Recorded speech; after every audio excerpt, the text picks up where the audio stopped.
জয়গুরু। পরম প্রেমময় শ্রী শ্রী ঠাকুরের আতুল চরণে আমার প্রণাম এবং আপনাদের প্রত্যেককে আমার আনন্দিত জয়গুরু। আমরা শুনবো যে একটা ছোট্ট বছর তিনেকের শিশু শেখালেন আমাদেরকে যে কিভাবে ঠাকুরকে ভালোবাসতে হয়।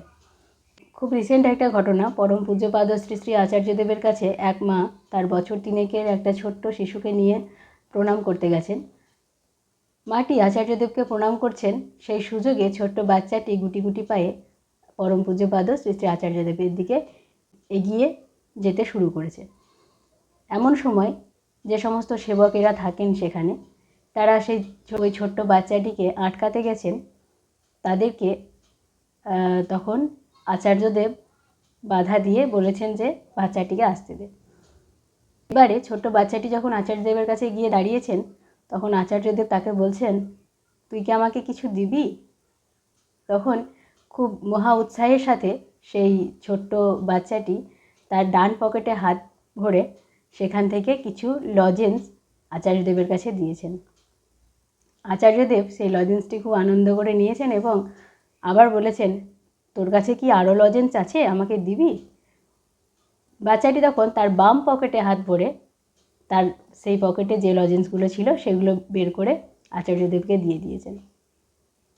এরপর আচার্যদেব আবার বলেছেন যে তোর কাছে কি আর লজেন্স আছে, আমাকে দিবি? তখন বাচ্চাটি তার মুখের মধ্যে যে লজেন্সটা খাচ্ছিল সেই লজেন্সটাকে বের করে আচার্যদেবকে দিতে গেছে। তখন আচার্যদেব তাকে থামিয়ে বলেছে, ঠিক আছে, ওটা তোর কাছেই থাক। এবং ছেলেটি তারপর প্রণাম করে আবার ফিরে এসেছে। তারপর কিছুক্ষণ সেখানে সবাই চুপচাপ, নিস্তব্ধ একটা পরিবেশ।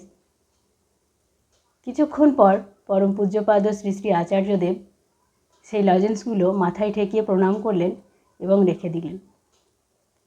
এবং দেওয়ার পর তিনি কিছুক্ষণ পর নীরবতা ভেঙে সবার উদ্দেশ্যে বলছেন, ঠাকুরকে এইভাবে ভালোবাসতে হয়।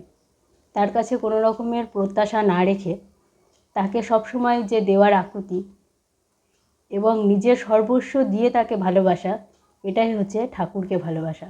এবং তার এইভাবে যেটা করা যায় সেটাই হচ্ছে প্রকৃত ঠাকুরের জন্য করা। তো ছোট্ট ওই বছর তিনেকের বাচ্চাটি আমাদেরকে কিন্তু অনেক কিছু শেখালো। আমরা ঠাকুরকে ভালোবাসার ক্ষেত্রে প্রায়ই আমাদের আশা আকাঙ্ক্ষা সমস্ত কিছু রেখে তাকে ভালোবাসতে চাই, তার কাছে আমরা চাই, কিন্তু তাকে দেওয়ার যে একটা মানসিকতা আমাদের থাকা দরকার সেটা আমরা ভুলেই যাই। জয়গুরু সবাইকে। সবাই খুব ভালো থাকবেন, সুস্থ থাকবেন। জয়গুরু।